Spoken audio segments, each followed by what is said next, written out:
Good evening. Please be seated.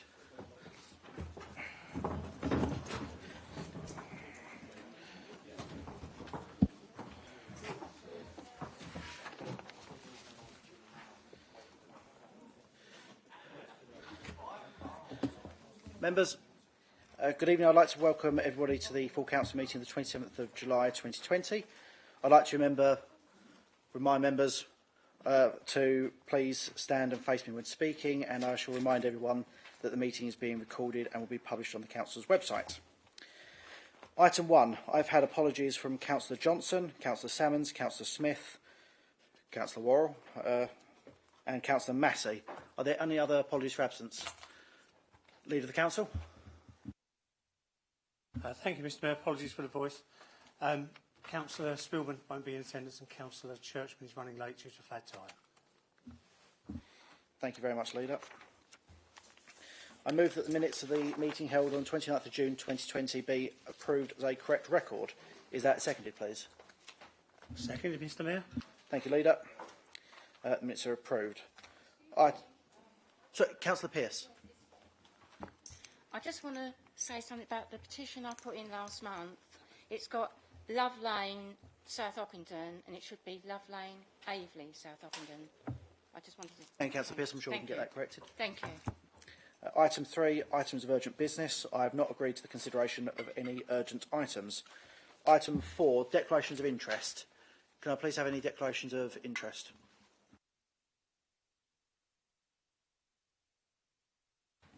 There are no declarations of interest. Item 5, announcements on behalf of the Mayor and the Leader of the Council. It's my sad duty to inform the Chamber of the passing of the former member for Bellis, Councillor Graham Hamilton. I'll be providing a few minutes after the Mayor's statement for members to share their thoughts of Councillor Hamilton. The Mayoral Roll of Honour in its first month has seen nominations pour in from community, charity and business groups. I'm thrilled that we are now honouring our community treasures. The formal list will be published in September after the nominees have been invited into the parlour for afternoon tea with the Mayor and to formally accept their awards. I would like to take the opportunity to recognise the... Sorry, I was trying to turn it off. I would like to take the opportunity to recognise the work of the Cabinet Member for Communities, Councillor Abbas.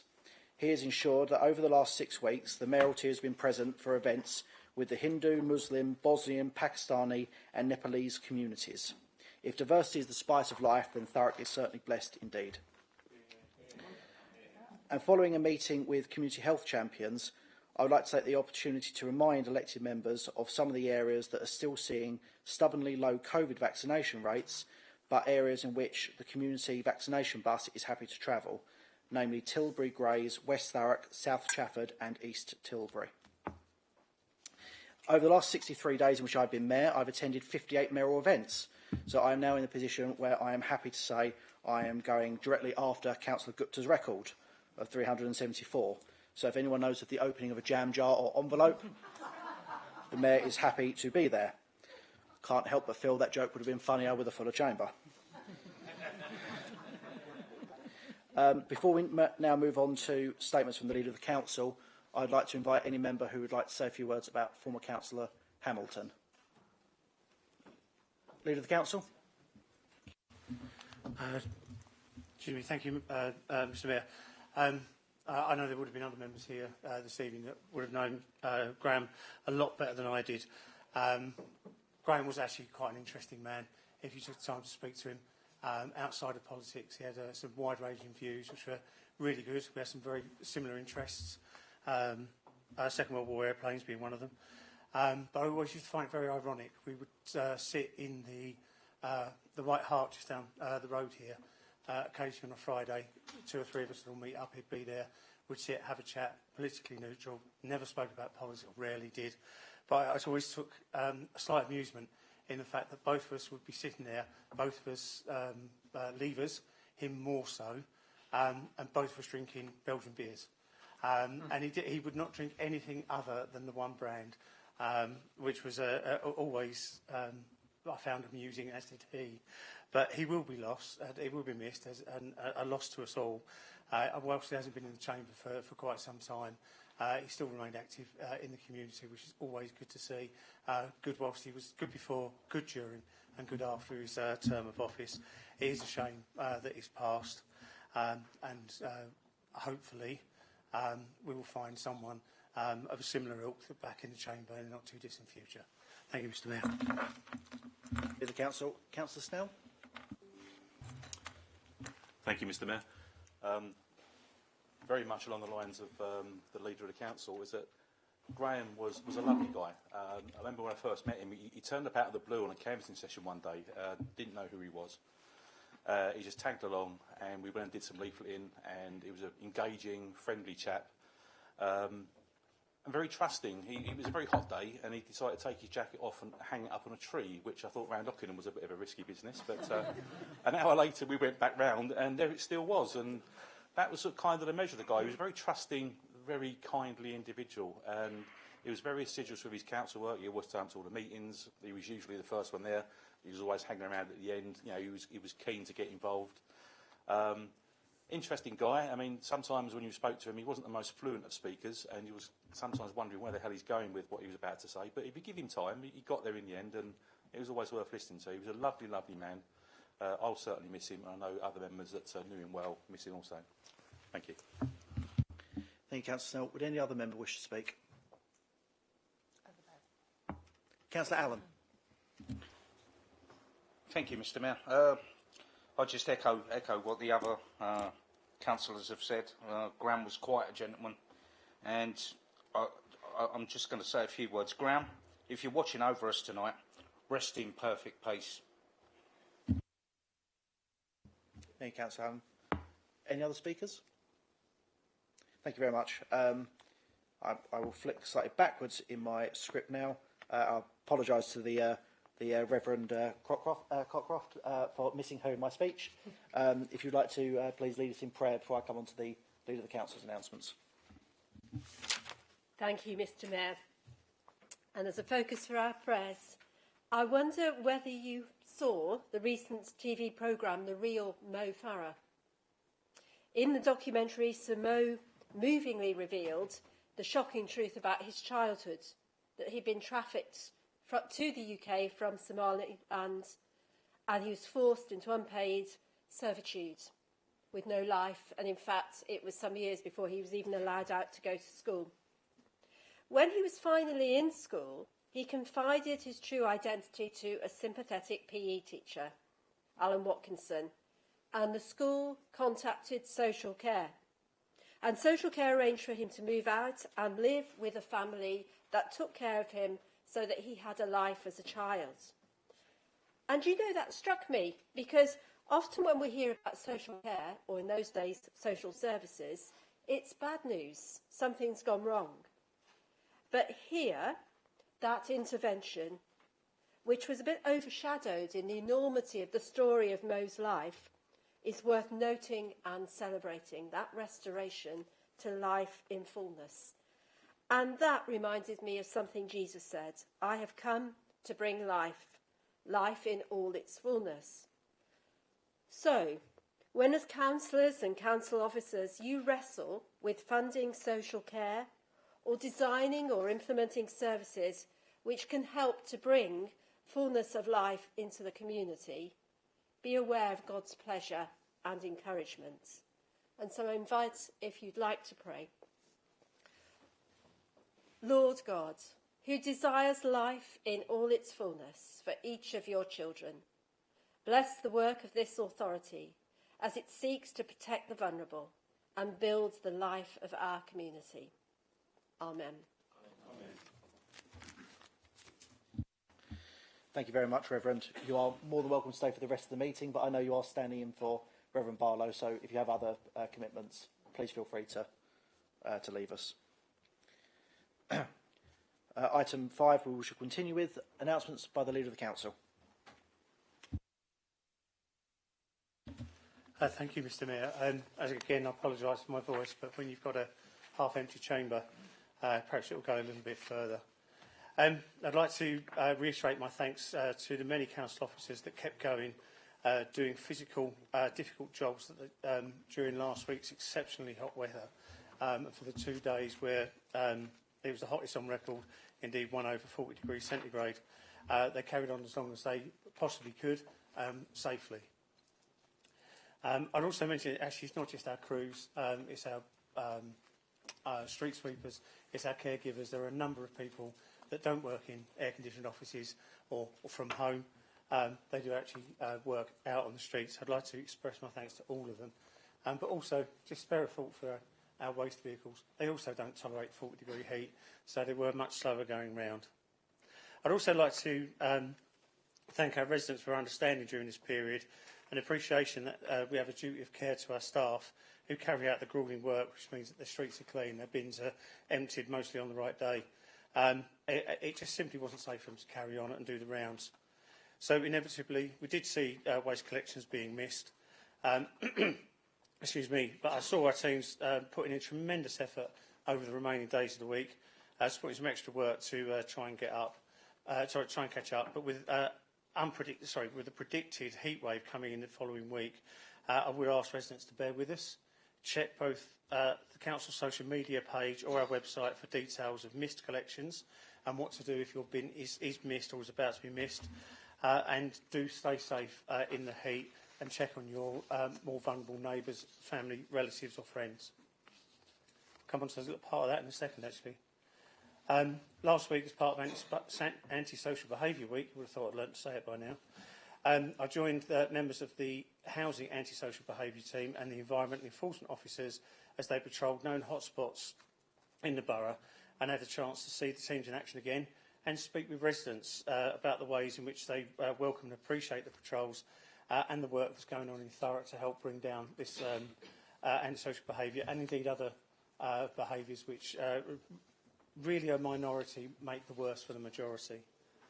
The teams use reports and intelligence from residents and their own local knowledge to carry out regular proactive patrols of places that are known to have been issues.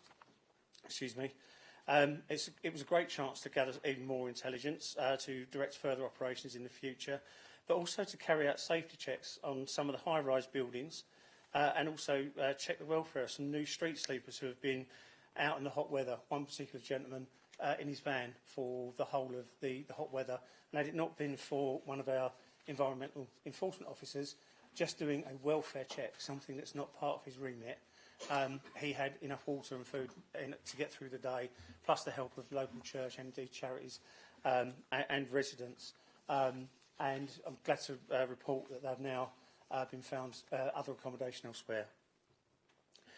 In all, we visited 17 different sites across the borough last Wednesday evening, and it was very welcome by those that saw us, not so welcome by those that were on bikes over Chapel Heath, and a few others that were out to ruin the evening.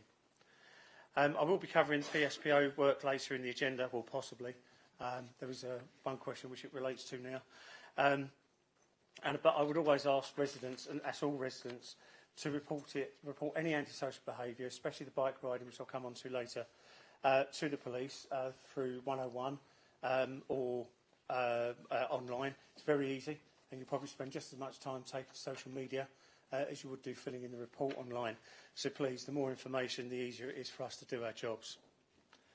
I'm going to cut all this down because my voice is definitely going. Velocity Jet Patcher, that starts in the coming weeks, and we will see hundreds of potholes and other road surface defects fixed by this programme. The technique fires bitumen and stone into potholes and cracks in the road surface, which then hardens to create a long-lasting, extremely cost-effective repair, which can be done in minutes, preventing road closures, providing excellent value for money, and has half the carbon footprint of traditional road repair methods.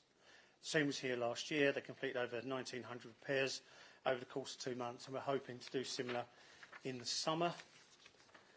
Moving on to the summer, we've got lots of activities happening in Thurrock. There's a summer reading challenge at our libraries, play schemes in all our parks, some of our parks, street football events being organised, and plenty of more individual and group activities taking place. On top of that, we've got the splash pad open. I know I've mentioned this before, especially in the hot weather. They have wristbands ranging from £2.99 for 30 minutes to a whole day for £7.99.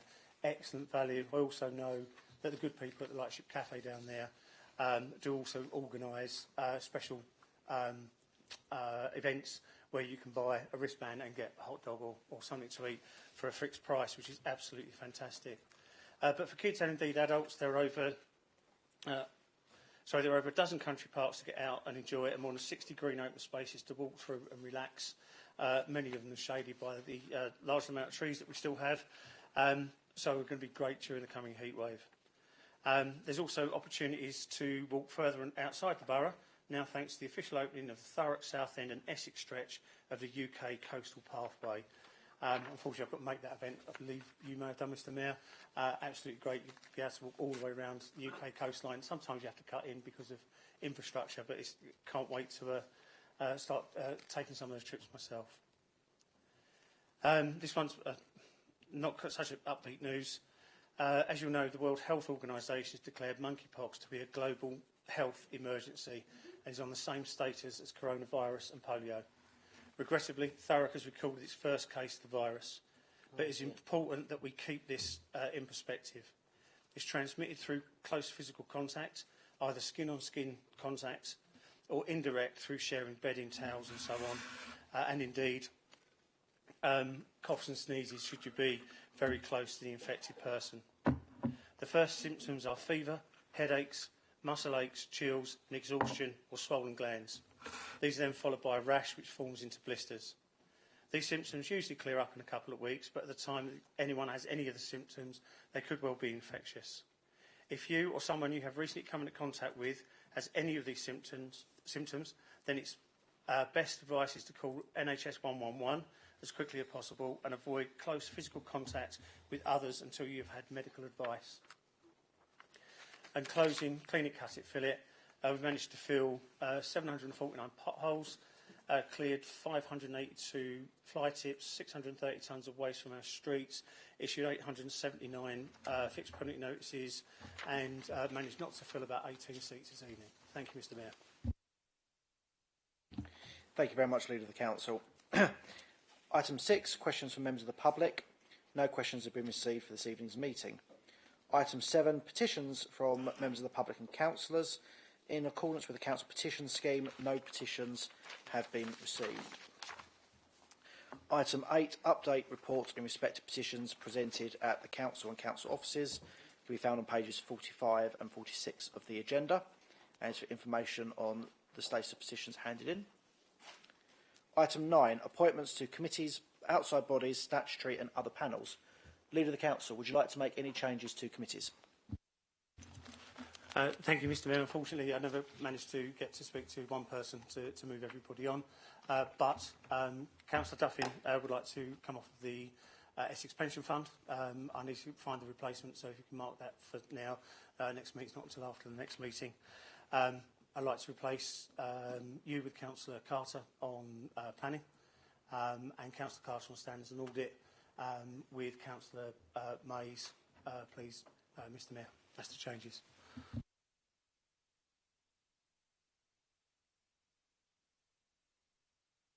Sorry, beg pardon. Councillor Allen, are there any changes you wish to make to committees? No changes. Thank you. Thank you, Councillor.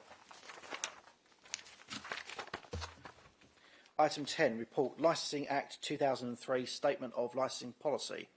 I'd like to ask the Chairman of the Licensing Committee, Councillor Collins, to please introduce and speak to the report. Thank you, Mr Mayor. This was deferred from the June Council because I was ill, so apologies it's late. This is related to the first item, Licensing Act 2003 policy. The Licensing Act 2003 Act requires a licensing authority to keep under review their statement of licensing policy. This is the fourth review of the Thurrock's Licensing Act policy. The latest version sees only minor amendments to reflect legislative changes and, in particular, the introduction of the Home Office as a responsible authority, the introduction of the right to work, checks for licence applicants, and an update on application procedures. The guidance and revised policy has been considered by the Licensing Committee before opening out public consultation with the interested parties listed in Appendix 8 of this report, as well as other relevant responsible bodies such as the police, local fire authorities, etc., found listed on Appendix 2. The Licensing Committee have then considered the consultation responses before agreeing the final version before you tonight for your scrutiny. If adopted tonight by full council, this policy will come into immediate effect. This policy continues to set out the council's position to facilitate and encourage a healthy and vibrant leisure and entertainment economy across the borough, whilst placing the responsibility on the licence holders to ensure that their activities create a safe environment for people to enjoy themselves without causing issues for residents. I'm quite happy to take questions. Thank you. Thank you very much, Councillor Collins. Does any member wish to speak? Councillor Collins, do you feel the need to sum up? Sorry, Councillor Collins, just a moment. Deputy Leader. Yeah, I'm just speaking really because it's an important part, and it's really important. This bit comes along and talking about the economic growth of the area. There's a profile of Thurrock in the back pages of this, so she's actually critical of it. When you actually read the aspirations of this borough are enormous, and the workload for the 49 councillors is going to grow and grow, and it's an important thing of all the councillors here. And just thinking there's so many thousands of great new jobs coming to this area. The growth areas are really important, and every document is just like we spoke at Cabinet about the health issues around what we're going to do, health and women. It's all going to be based around the thing. They're all interlinked, every department we work in, and it's got to interlink. And I think that growth aspiration, the profile of Thurrock, is an important document sitting in here. It may be just a licensing document and that, but it all builds to actually open for business borough, open, transparent, and wanted to move forward. Thank you, Councillor Cockshaw. Leader of the Council. Thank you, Mr Mayor. I wasn't going to speak because this obviously falls under my portfolio, so I was hoping it would just be unanimously passed. It is vital. This has come up, literally every single term for anyone that's sitting in the chamber. It covers such a wide range of things. I can remember when I first started on this, and there was this, and obviously with the subsequent paper, the gambling regulations about allowing a casino and so on. And I remember, if not last iteration before, about the uproar with fixed odd betting terminals and the problems they bring. So it's really good that, as Thurrock moves forward, it does evolve. It does recognise we have a small nighttime economy at the moment. We'd like to see that grow. It's part of, as Councillor Cox quite rightly said, the regeneration, the rebirth of Thurrock. So a very vital report, and hopefully when this comes forward again, we'll see those changes move to match what we need to match in the borough. Thank you. Thank you, Leader. Chairman of Licensing, would you like to sum up the report? Thank you, Mr Mayor. Basically, to sum it all up, I quite agree with Councillor, our leader, Councillor Gledhill, and also with Councillor Cockshaw. We do want growth in Thurrock, but we want it to, there's got to be a balance struck between growth and encouraging the right sort of growth and making sure it's a safe environment for people to enjoy themselves and not cause any issues for the other members of the Thurrock population. Thank you. Thank you, Councillor Collins. In line with the new constitutional agreement that all votes are recorded, can I please see a clear show of hands in favour of the recommendations?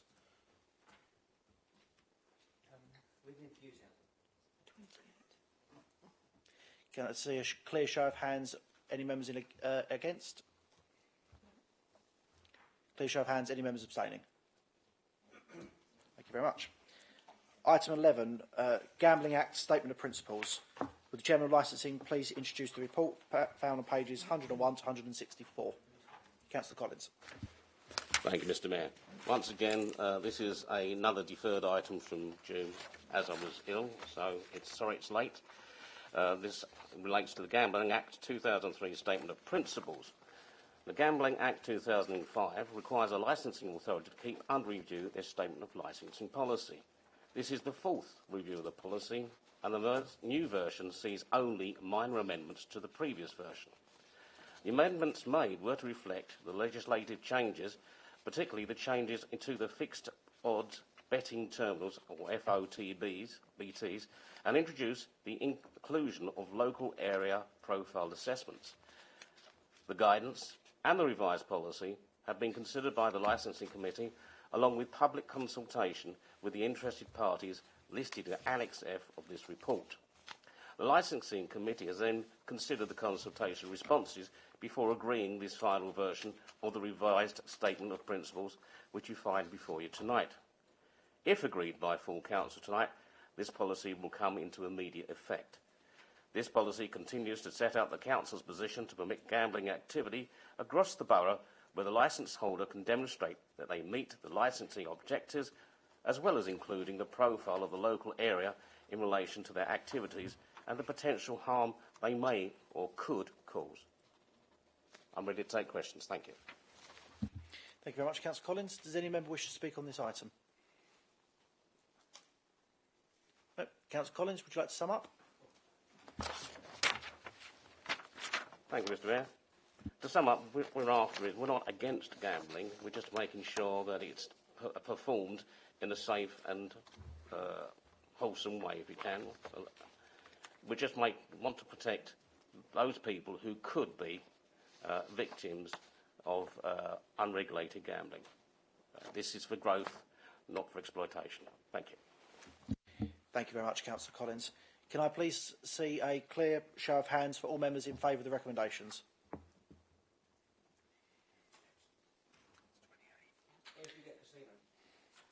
Can I please see a clear show of hands of any members against? And can I please see a clear show of hands for any members abstaining? Thank you very much. The report is passed. Item 12, appointment of an Assistant Director. Councillor Gledhill, would you please introduce the report as Leader of the Council? Thank you, Mr. Mayor. It's great to see that we've finally filled this post following our second set of interviews for this particular role. For clarity, it was offered out following the first set of interviews, but the successful candidate decided not to take the post. That's not a reflection on Thurrock. That's a reflection on how good the market is out there. And indeed, the candidates that have come forward have been absolutely fantastic. So I'm pleased to move that Kevin Munnelly, who has been working at Thurrock as an interim strategic lead in the regeneration department for Thurrock, has accepted the role. Kevin has over 30 years strategic experience delivering major regeneration and capital project delivery across a broad range of London boroughs and growth areas. Kevin was previously Corporate Head of Economic Development, Housing and Investment at Royal Borough of Kensington, and prior to that 10 years in the London Borough of Bromley as the Head of Renewal. As examples of his work, he's delivered and secured funding for a number of major schemes, including overseeing the delivery of Kingston Riverside Workspace, delivered South Dagenham Master Plan, delivered the Red Hill Growth Master Plan, and also helped deliver the Dagenham Heathway, Bromley High Street and Beckenham High Street regeneration programmes. I'm not here to steal my Deputy Leader's thunder on the exciting journey Thurrock is travelling on when it comes to regeneration, certainly through the oncoming Freeport and the major investment that will bring to the borough. But as mentioned, Kevin has been the interim strategic lead for regeneration at Thurrock since October 2021, and I'm confident he will continue to build on the successful relationships he has already established and drive forward the delivery and our exciting regeneration and place agenda. Before closing, I would like to thank the panel of those that turned up to do the interviews, including the outside organisations that helped us through the selection process. Those applicants who have applied both this time and at the last iteration of this application, and more importantly, the stakeholder panel. It's their valued input which really does make the difference. And I certainly know the last set of interviews, one of the candidates there said it was absolutely fantastic. He'd come to Thurrock for an interview where he was interviewed by young people, not just councillors, not just officers, and has taken that away. And now that I know that's sort of rumbling through the local government about having the youth parliament, or sorry, the youth cabinet and so on involved in the selection of those that are going to make the difference, quite frankly, more to their lives than ours in a time frame scale. So with that, Mr Mayor, I move the recommendations as outlined in the report. Thank you, Leader. I'll delicately remind the Leader of the Council, you don't just have to be interviewed by a councillor or a young person. Sometimes you get both. Well, not me, Councillor Cockshaw.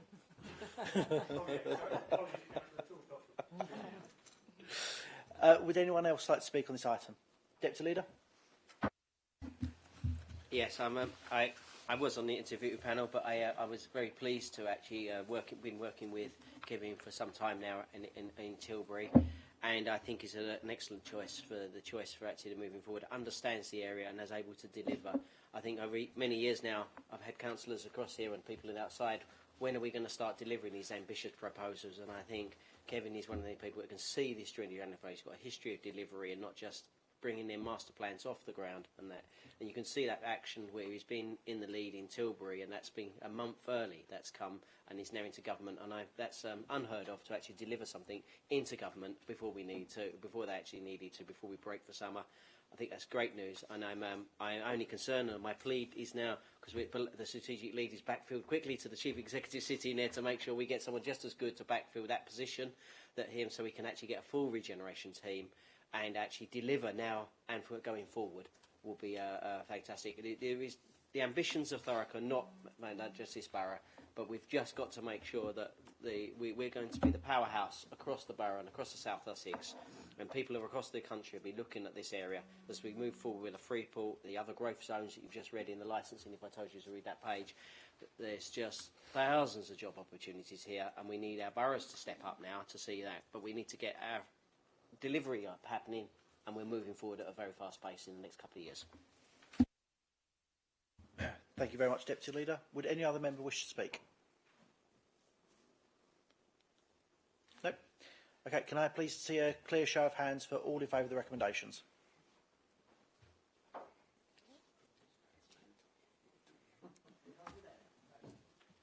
Can I see a clear show of hands for anyone opposed? And a clear show of hands for anyone abstaining? Thank you very much. Item is passed.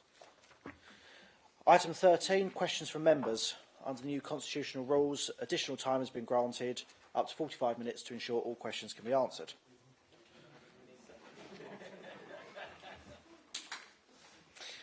Question number 1 to the Leader of the Council. Councillor Mays, will you please put your question to the Leader of the Council? Thank you, Mr Mayor. Would the Leader of the Council outline what the Council and other agencies are doing to tackle the scourge of illegally used and ridden motorbikes, mopeds, quad bikes and electric scooters in Tilbury? Leader of the Council, would you please respond to Councillor Mays? Thank you, Councillor Mays, for this question, and thank you for taking the time. Taking the time out to meet me and others to witness this problem firsthand. Clearly, from my visit from Sunday, this issue really does fall into a couple of categories. First, it's those who are clearly misusing the roads, undertaking races, performing wheelies, general making of noise. Some of them would normally be good, normal, responsible riders. The others are using their machines, and are using machines in general term, in the parks, green spaces, across pavements, pedestrian areas, and others, causing a huge problem and indeed a danger to themselves and others. Both these are a danger to residents alike, as said, and both of them need to be tackled in different ways. Just to put it in perspective, there were 9 reports of nuisance vehicle reports, in Calcutta Road, Leicester Road, Civic Square, Dock Road and Phelan Highway in June alone. Also, I've witnessed this firsthand over the previous months, including riding without a helmet, riding across crowded footways, across parks, when I've either been out with the enforcement officers, out with yourself, out on my own, or indeed other reasons for being in Tilbury. So for the past few months, council officers and I have been liaising with the community policing team regarding the issue of these nuisance machines, specifically in Tilbury. Separate meetings have taken place for the issue elsewhere across the borough. The Community Safety Inspector has put together Operation Savage, along with the Roads Policing Unit. As members will appreciate, it's not an option for local police to chase riders in certain circumstances. I will not say what these certain circumstances are, but I can assure you there will be specialist resources on hand in order to address this at the time. As part of this, Essex Police have been working with our CCTV team already and been able to provide images which are now with officers for identification. I have made clear that we have the ability to publish those images on our website to help the identification of those putting themselves and others at risk, and we will not shy away from using that facility. The police also attended the recent publicised incident in Tilbury. The rider was identified and are now pursuing a case for careless driving. I would really urge anyone in Tilbury, or indeed anywhere else in the borough who is affected by these irresponsible riders, to report it to the police on 101 or online as soon as they possibly can. Descriptions of the bikes, what the riders are wearing, etc. is always helpful. Names are even better. Whilst the police may not be able to take action on that specific incident that's called in, it may well lead to action in the near future or a cumulative effect where they can take action against multiple offences. I would again remind anyone that the police have really stepped up their game this year. They've issued 40 Section 39 notices and they've seized 4 motorbikes, which is twice the amount of paperwork issued from the whole of last year in 6 months, and more motorcycles than last month have been seized. They will continue this, but please bear with us, not only in Tilbury but across the borough. Thank you. Thank you, Leader. Councillor Mays, would you like to propose supplementary to the Leader of the Council? Mr. Mayor. Thank you for your detailed response, Mr. Mayor, Leader. Just how far are we along with the PSPO that was agreed in this chamber? It would seem that this would massively help empower the police and make it easier for them to take action. Councillor Gladhill, would you please respond to the supplementary from Councillor Mays? Thank you, Mr. Mayor, and thank you, Councillor Mays, for your question. I recently met with police officers and council officers and our legal team in relation to the public space protection order. They've come up with some different wordings for not so much different scenarios, but more different type of evidence that's put forward. Public space protection orders work on evidence of complaints and evidence of wrongdoing, but not just evidence of wrongdoing that can be dealt with by another criminal law, but something that is a cumulative effect. So, for instance, we have the public space protection order in Grays, which I would have come on to next, but that's got 4 points, and that's street drinking, public urination, swearing in a public place, and so on. So it has to meet one of those criteria because those will identify problems. It's the same. So the more residents report in to the police and to the council, the more we can do to get the right wordings. It was absolutely fantastic motion. It's been a long time coming. I know Councillor Redsall and I and a few of the other older sticks and those that have left and rejoined. I'm looking specifically at Councillor Pearce there. But this has been a problem since first elected. It goes up and down, up and down, up and down, and hopefully this PSPO will be the end of that problem. Can't forget, doesn't mean the police will go out and spend all their time dealing with the motorbikes if we get this public space protection order across the borough. It will be an extra tool in their armoury. It will make it easier for them to do things then and after the event. But again, I am going to get back to it does need the evidence. 9 is quite a lot in a month. I'm sure it affected more than 9 people. So rather than residents going to social media to mention that there's a problem, go to the police, go to 101, report it on 101, and get those numbers up. The more the numbers, the easier it is for us to apply to a judge to get the public space protection order. Thank you, Leader. Councillor Mays, would you like to ask a second supplementary? Yes, please, Mr. Mayor. Thank you, Leader. When can residents of Tilbury expect action on this, and can we expect something in the region of target hardening or something more visible? Thank you. Leader, would you like to respond to Councillor Mays? Thank you, Mr. Mayor, and thank you, Councillor Mays. I'll be honest with you, I'm not a great fan of target hardening and bunding. Bunding creates obstructions for other people to see around and see over. If it's not done correctly, all it adds is an extra added jump for them to zoom over. It's expensive, and invariably, as I know Councillor Carter experienced in Chadwell, things can be put in and they get ripped out that night, and the council has spent an awful lot of money, and indeed taxpayers' money, on trying to solve this. But, as mentioned, we've got Operation Savage coming online very, very shortly. That will make a huge difference. But and I've already mentioned this before, the council got a massive investment into the police for quad bike team, and it will be their job to help in certain circumstances track down the individuals doing this. These dangerous riders, and they're given a bad name to all riders, and that's what they will be there for, and that's in the short term. Medium term, public space protection order, again, I reiterate, you've got to report it. If you don't report it, you won't get it. That's going forward. But we also need to start looking at some form of education. A lot of these riders are very young. Some of them are below the age of having the ability to have a motorcycle licence. So it does fall not only on them, but on the parents to make clear that riding in a dangerous way not only might injure you, might kill you, but could quite easily injure or kill somebody else. Last year, someone that I know had their pet dog killed in Chadwell, which was absolutely terrible, 12, 13-year-old weak puppy. We've had a couple of minors already injured who were pedestrians. I've had complaints. We know we were in Tilbury with Jacob Rees-Mogg MP turning up, that we had people zooming up and down, and I had older residents come to me physically shaking and scared that they can't walk along the pavements. So we do need to get that education piece out as well, and I hope over the coming sort of year or so I can come forward with those plans as part of the normal reporting process. Thank you. Thank you very much, Leader. Question 2, Councillor Kent's not in attendance, so the question falls. Questions to Cabinet members. Question number 1. Councillor Polly, would you like to ask your question to the Cabinet Member for Environment?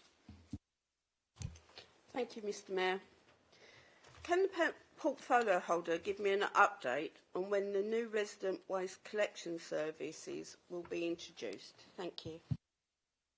Councillor Jeffreys, could you please respond to Councillor Polly? Thank you, Mr Mayor. Thank you, Councillor Polly, for your question.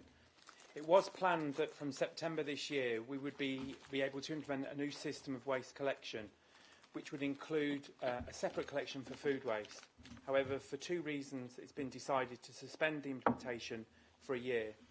The first reason is that the government is carrying out a review of waste management, and whilst all the findings of this review have not been made public, the following has become apparent. Local authorities will be required to provide separate food waste collections, and there will be a new burden fund, which will mean capital costs of new containers and vehicles can be claimed from the government. And the Secretary of State will publish statutory guidance on the service standards. If we invest in amending the current service before the guidance is provided, we risk implementing something that may not be compliant with the guidelines. We also need to ensure that the current service level is improved and that residents are happy with the service that they're being provided with at the moment. Thank you, Councillor Jeffreys. Councillor Polly, do you have a supplementary question?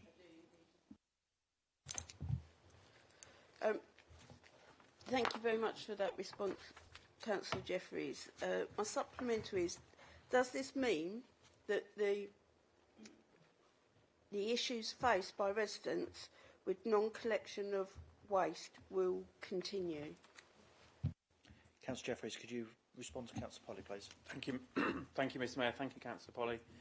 Let me first start by saying that I'm really sorry for the poor service that residents have been receiving recently. As a result of the lack of refuse collection, we've instigated a full review of the service by bringing in a waste expert who has already implemented changes which have seen some improvements. However, this weekend, where we had crews working all weekend to try and catch up on missed bins, is evidence that there is still a lot of work to do. As part of this review, a report has been prepared for the Chief Executive, which is now on her desk, and I fully expect to see this full report, warts and all, with a comprehensive plan of how we can deliver a first-class waste service for our residents. One thing that I think members would be interested to hear is the changing of how we report bins. We have too many rules in place as to what counts as a missed bin, and we are too quick to dismiss a complaint from a resident when complaining about a missed bin. And I'm sure we're all familiar with the line, case closed, after you've submitted a report of a missed bin. This is going to change, and every bin reported as missed will count as a missed bin. So we'll have accurate reports of how many bins have been collected and how many bins have been missed. Thank you, Councillor Jeffries. Councillor Polly, would you like to pose a supplementary? I would indeed. Thank you, Mr Mayor. Thank you so much for that, Councillor Jeffries. I'm sure that is news that is well received by every member that is present in this chamber tonight, because I think we've all had those resident emails regarding these very frustrating situations that you've alluded to. My final supplementary would be, would you now confirm that the review will be covering all aspects of the service from top to bottom, please? Councillor Polly. Councillor Jeffries, could you please reply? Thank you, Mr Mayor. Thank you, Councillor Polly. I can confirm that already there have been changes made in the way that the service is managed, and I do foresee further changes being made. Changes so far have been welcomed by almost everybody, in particular our hard-working bin crews, who, after all, do a job that most of us would not like to do. Some of the things that we've implemented to make the bin crews' work experience a lot better are small but have made a big difference. So just to name a few that have happened already, weekly health and safety surgeries where issues about health and safety can be raised, which previously weren't actually listened to, where crews raise issues about blocked roads, which we've all had complaints where bins haven't been collected because of a blocked road. They're now properly investigated and a solution should be found.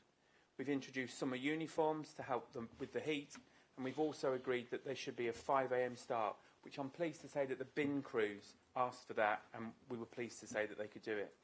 Regular health checks. All the vehicles have been assigned a health and safety kit bag. And by the end of September, we should have considerably reduced our agency staff. And on a slightly lighter note, but very important to the bin crews, during this particularly hot weather, we've been offering water, sun cream, and in some cases ice creams to help with the difficult job that they've got to do. Thank you, Councillor Jeffries. Councillor Polly, did you have a second supplementary? Thank you. Oh, might as well pad it out. Question 2, Councillor Burns is not in attendance, so his question falls. Question 3, Councillor Muldoon is not in attendance, so her question falls. Question 4, Councillor Chukwu is not in attendance, so his question falls. Same question 5. Councillor 6, question 6, Councillor Apothecary is not in attendance, so her question falls. Question 7, Councillor George Cockshaw, will you please put your question to the Cabinet Member for Transport? Thank you, Mr Mayor. Could the Cabinet Member just advise us what enforcement actions taken place around Summers Heath Primary School in an effort to tackle illegal parking? Thank you. Thank you, Councillor Cockshaw. Councillor Maney, would you please respond? Thank you, Mr Mayor. Thank you, Councillor Cockshaw, for your question. I will start by saying Summers Heath is not a school in respect of which the Council gets very many complaints or concerns raised in relation to illegal parking and safety related to that. But in no small part, due to the representations that you and Councillor Polly have made, we have revisited that recently and stepped up enforcement patrols in the area.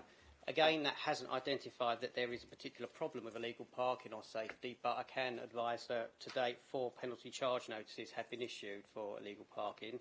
We will, of course, carry on these operations and respond to any safety concerns that we identify. But as I say, at the moment, it's not one of those schools that raises particular concerns, but I can give an assurance we will continue to monitor the situation there. Thank you, Mr Mayor. Thank you, Councillor Maney. Councillor Cockshaw, would you like to pose a supplementary? Yes, thank you, Mr Mayor. Thank you, Councillor Maney, for your response. I'm really pleased to see that we've had enforcement patrols stepped up around the school, and they will continue. Just my supplementary being, could you be able to advise whether consideration's been given to deploy a school crossing patrol officer outside the primary school, or perhaps if are there other measures that we could perhaps take should illegal parking instances start to increase? Thank you. Thank you, Councillor Cockshaw. Councillor Maney, would you like to reply, please? Thank you, Mr Mayor. Yes, I would. First of all, it's good to see you here representing your constituents on this very important matter. Yes, the Council has given consideration to deploying school crossing patrol officers. I've learned this week that there's actually quite a bizarre mathematical equation contained in government guidance, which councils use to determine whether the criteria for such officers are met. And crudely speaking, it basically involves counting the number of child pedestrians at a given time, counting the number of vehicles at the same time, and multiplying one by the other. And that has been applied numerous times in the case of Summers Heath. And it doesn't make the grade for a school crossing patrol officer. I can say that, you know, if residents or ward councillors who are at meetings want us to revisit that and carry out another assessment, we can do so. In terms of other measures, as I said, we will carry on with enforcement operations. That's one of the surest ways to address illegal parking, obviously, and safety issues. But something else we are looking at bringing on stream is the acquisition and deployment of a CCTV car. It's at a very early stage at the moment, but I'm hoping it will progress and come to fruition soon. And obviously, if we have that, we will be able to carry out much more high-profile and rapid enforcement around schools. And as part of that, one of the things we'll have to do is visit all schools in the borough and make an assessment of road markings and restrictions outside to see whether they, first of all, comply with the requirements of a CCTV car, because there are only certain things that they can enforce. But it will give us an opportunity, as I say, to look at all the restrictions, all the safety measures around schools, and to see whether they need updating. So I can assure you Summers Heath will be included in that, and I'm obviously happy to meet you or Councillor Polly on site any time, talk to residents, talk to the school, and see what we can do to improve safety to the utmost. Thank you, Mr Mayor. Thank you, Councillor Maney. Councillor Cockshaw, would you like to pose a final supplementary? No, I'm fine. Thank you, Mr Mayor. Thank you, Councillor Maney. Thank you very much. And question 8, Councillor Kerrin's not here, so his question falls. All fallen questions this evening will receive written replies. Item 14, reports from members representing the Council on outside bodies. Councillor Polly, I believe you have a report as our representative on the Mid and South Essex NHS Foundation Trust Council of Governors. Thank you very much, Mr Mayor. It's just to say, since my appointment to this outside body, I've attended 2 meetings, one on the 6th of July in person at the Basildon training facility with the Trust Chairman and the Chair of Governors giving me a very warm welcome and hoping that we will, going forward, develop good relationships with representing Thurrock at these meetings. The second meeting was on the 20th of July, and that was the Council of Governors that received various presentations from the acting CEO, Hannah Coffey, regarding Foundation for the Futures and some interesting presentations on the direction of travel for the Mid and South East Essex Hospital Foundation Trust. Thank you very much, Mr Mayor. Thank you very much, Councillor Polly. Would any member wish to speak? No, thank you very much. Item 15, minutes of committees. They are listed on the agenda contents page. Does any member wish to speak? Item 16, motions update report, found on page 171. Does any member wish to speak? Leader of the Council, you have 2 hours and 4 minutes.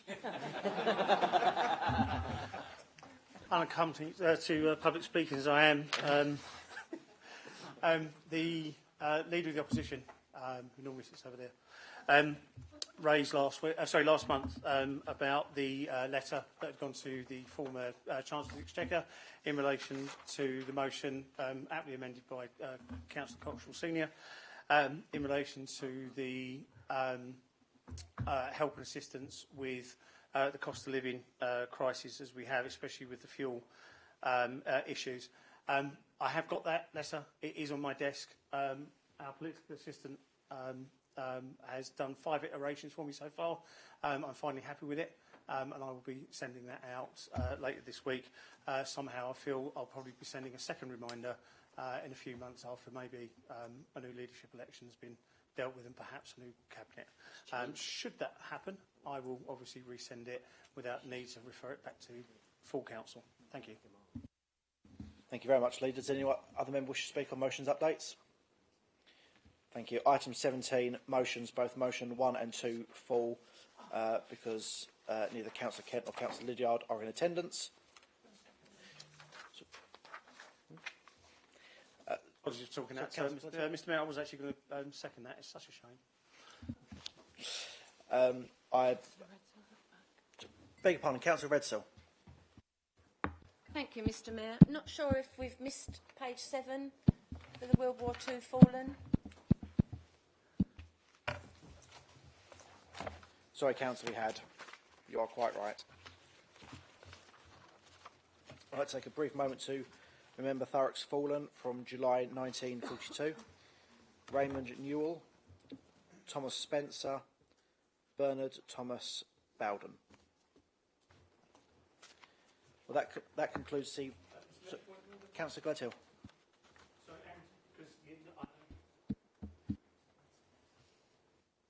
I know you're a stickler for the Constitution, as am I. The point of order is to question as to the change in the Constitution that we agreed last month. Last month, there was the ability for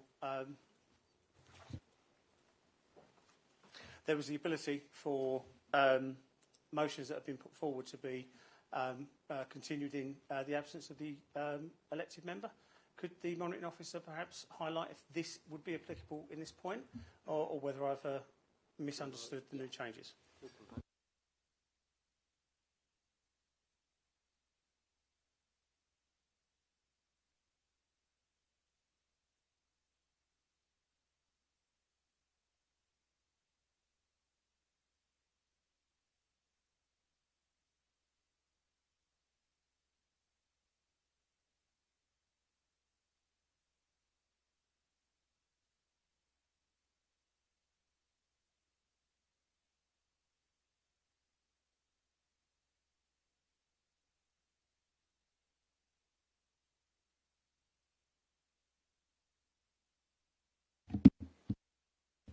So, Councillor Gledhill, the proposer of the motion has to formally nominate somebody to move the motion in their stead.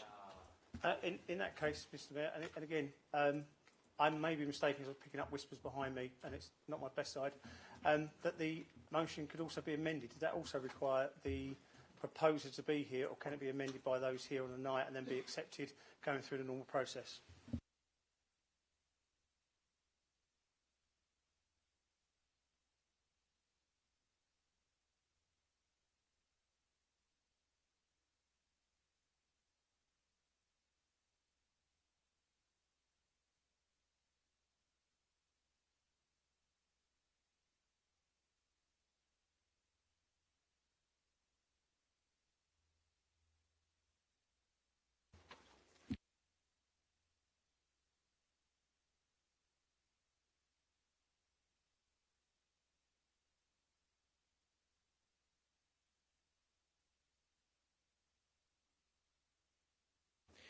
Councillor Gledhill, only the proposer of the motion can move an amendment without leave.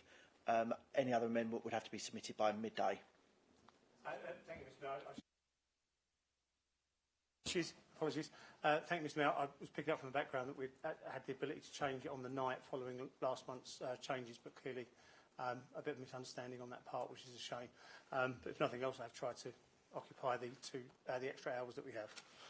And the Chair certainly appreciates the effort. I'd like to invite officers, members of the public and councillors into the Mayor's Parlour for refreshments, and ask that members observe the fact that at 58 minutes I believe I have now chaired the most efficient meeting in the borough history. Good evening to you all.